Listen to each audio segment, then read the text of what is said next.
kind of one of the easiest ways to actually get, because you just have to slightly curve these pieces. And so we've been weaving in one at a time, kind of seeing where it fits. You can actually mark out right where the circle needs, right where it needs to be. So I've been marking them out, bring them over here to the shaving horse. And this is essentially, it's clever, it's simple, but it's clever.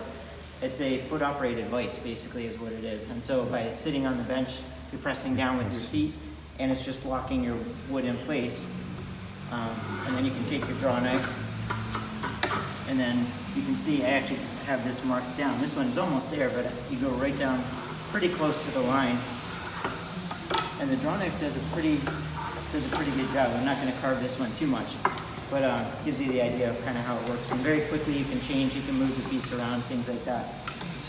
And then we've been, so the draw knife is nice for moving like the bulk of the wood, because it's kind of an aggressive tool, so it does move the wood fairly quickly.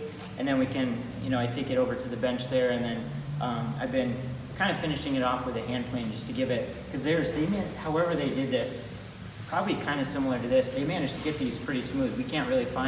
We were actually looking for tool marks, and we can't really find many tool marks. So whatever they did, they got it pretty smooth. So I've been running over it with a hand plane after that, just to kind of give it that smooth appearance that the original has.